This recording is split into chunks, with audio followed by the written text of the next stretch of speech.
কে তুমি বাবা? কাউকে খুঁজছো? আমার বাবা রফিক রহমান, আমার মায়ের নাম রোকেয়া, আমার নাম আবির। কেমন আছি? ভালো আছি। পুষ্প আপু, নিচে পাত্র আসছে। পাত্র যে দেখতে কি সুন্দর, কি হ্যান্ডসাম, কি বলিস? হ্যাঁ। রোকেয়া কেমন আছে? জি ভালো আছে। কি একটা ছোট্ট সামান্য ভুল বোঝাবুঝিতে আমাদের দুই পরিবারের মৃত্যু বেড়ে গেল। আচ্ছা আবির, তুমি এখন কি করছো? আমি একটা আইটি ফার্মে আছি। আন্টি পুষ্প কেমন আছে? পুষ্পকে দেখতেছি না যে। তোমাকে বলা হয়নি, পুষ্পর আজকে আংটি পরানোর দিন, ওকে আংটি পরাতে আসবে। আন্টি আমি মনে হয় ভুল সময় চলে আসছি, আমি আসি তাহলে। না না, তুমি রোকেয়ার ছেলে, তুমি আমার বাড়িতে এসছো, আমি ভীষণ খুশি হয়েছি। তোমার যতদিন ইচ্ছে তুমি এখানে থাকবে। আঙ্কেল, আপনি কি রিং পরাতে এসেছেন? মা রিং করে নিয়ে যেতে এসেছি। কি নাম তোমার? নাসা। হায় নাসা। আবির। আবির ভাই, আপনার কি আর কিছু লাগবে? আপনার কথা তো আপুর কাছে অনেক শুনেছি। পুষ্প কোথায়? আপুর তো আজকে এঙ্গেজমেন্ট, তাই আপু রেডি হচ্ছে, একটু পরেই আংটি পরাতে আসবে। আচ্ছা আমি আসি তাহলে। তোমার বাবা এলো না কেন? বাবা হঠাৎ একটা ব্যবসা কাজে আটকা পড়ে গেল। আজকে এঙ্গেজমেন্টটা হয়ে গেলে আমরা খুব দ্রুতই শুভ কাজটা করতে চাচ্ছি। সামনের সপ্তাহে আবার ব্যবসার কাজে আমি একটু দুবাই যাবো, তো তাই। পাত্রী কই? পাত্রীরে ডাকেন না। পুষ্প, মা আয় মা। আঙ্কেল, আমি আসলে বাবার পাঠানো ছবি দেখে ওনাকে পছন্দ করে ফেলেছি। বিয়েটাও খুব দ্রুত করতে চাচ্ছি। আপনার হাতটা একটু দেখি। দে মা, হাতটা দে।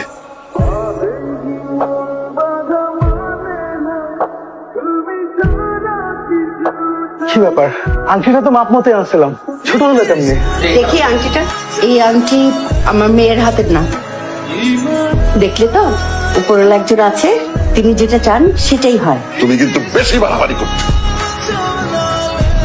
কেন আসছো? এতদিন পরে কেন? আমার জন্য তো আসনি। আমার জন্য যদি আসতে তাহলে এত দেরি হতো না। কি আমার প্রশ্নের কোনো উত্তর নেই তোমার কাছে? একটাবার খোঁজ নিলে না আবির? কতগুলো বছর পার হয়ে গেছে, কোনো ধারণা আছে আমি কত অপেক্ষা করেছি তোমার জন্য? আমার বিয়ে ঠিক হয়ে গেছে। হ্যালো মা, পুষ্পকে খুঁজে পেয়েছি মা। কি বলছিস তুই? পুষ্প, রিতা এরা কোথায় আছে, কেমন আছে? সবাই ভালো আছে মা। পুষ্পকে দেখেছিস তুই? দেখেছি মা। মা আমি তোমাকে পরে ফোন করি। আমি কি নিয়ে এত চিন্তিত তুমি? ও কেন এসেছে? আজকে যে পুষ্পর এনগেজমেন্ট, এটা জানতে না?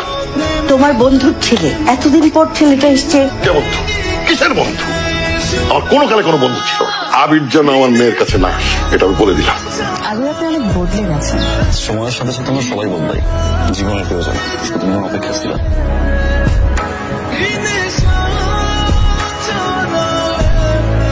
তোমার আমাদের ছোটবেলার কথা মনে আছে? এখন কি তুমি আমাকে পছন্দ করো? বাবা জোর করে আমার বিয়েটা ঠিক করেছে। আমি চাই না তুমি আমার জন্য কষ্ট পাও। বিয়েটা কিন্তু এখনো হয়নি। নিয়তি বিশ্বাস করি আমি, কার কপালে কি আছে সেই জানে। আমি চলে যাব যদি তুমি চাও। আমার চাওয়াতে যদি সবকিছু হতো তাহলে আজ আমার বিয়ে আরেকজনের সাথে হতো না। যাও না, যাও। যাবো আমি ঠিকই, আমার পুষ্পকে সাথে নিয়ে যাব। এখনো ভালোবাসি পুষ্প, আগের মতোই।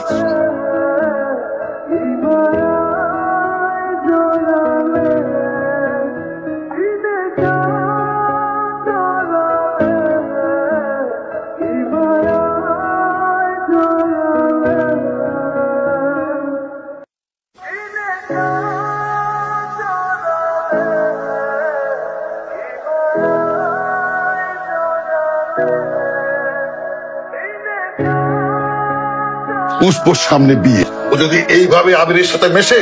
আচ্ছা আবিরের খারাপ কি দেখলে? ছেলেটা বড্ড অসময়ের। রোকেয়াকে আমি কথা দিয়েছিলাম ওর ছেলের সাথে আমার মেয়ের বিয়ে দিব। চলো, আবিরকে যেন আমার মেয়ের আশেপাশে একদম না দেখি।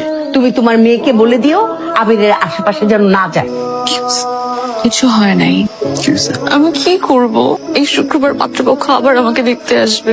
আমার কি করা উচিত? একদিকে বাবা, আরেকদিকে তুমি। আমি তোমাকে ভালোবাসি আবির। আমি পারবো না তোমাকে ছাড়া থাকতে। প্লিজ তুমি কিছু একটা করো। আমি তোমাকে ছাড়া অন্য কারোর কথা ভাবতে পারবো। জানতাম তোমার মেয়ে এইরকম একটা ঘটনা ঘটাবে।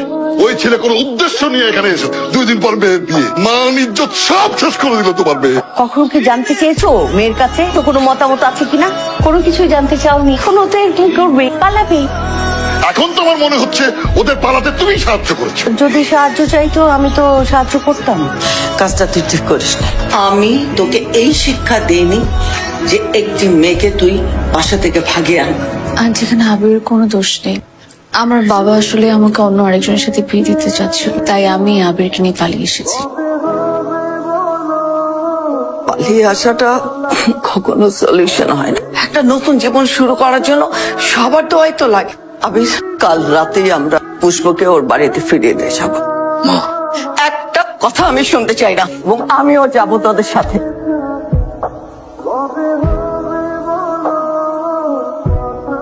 কত মেয়ের ছবি যে দেখলাম, কাউকে পছন্দ করতে পারিনি। বিয়ে তো দূরের কথা, কারণ কারো মাঝে আমি পুষ্পকে খুঁজে পাইনি।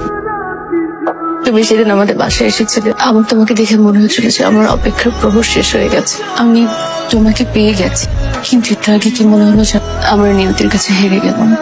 তোমার মা রাজি হবে না, আমার বাবাও রাজি হবে না, আমাদের আর যাওয়ার কোনো জায়গা নেই, এখানেই শেষ। তোমার স্মৃতিগুলো আমি বুকে জড়িয়ে বেঁচে থাকবো, তোমাকে না পাওয়ার খুব কষ্ট হবে। আমাকে একটাবার জড়িয়ে ধরবে আবির। আমি শুনেছি ভালোবাসার মানুষ জড়িয়ে ধরলে নাকি সব দুঃখ কষ্ট সবকিছু মুছে যায়। আমি আপনার মেয়ে পুষ্পকে বাসা ফিরিয়ে আনছি। চাচা, পুষ্পর কোনো দোষ নেই, আমি জোর করে নিয়ে গিয়েছিলাম। এই, ভেতরে যা।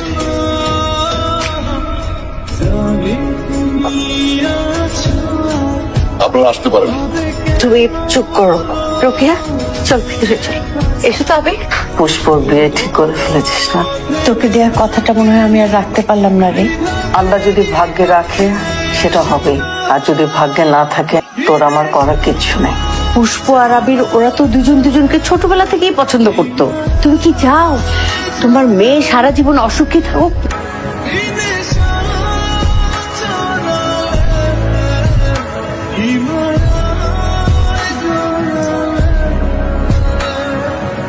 রোকেয়া, থেকে জানা আমরা বরং আজ চাই। মেয়েটা যে একা হয়ে যাচ্ছে তোর চোখে পড়ে না? মেয়েটার জন্য মায়া লাগে না? হ্যাঁ বাবা, চল।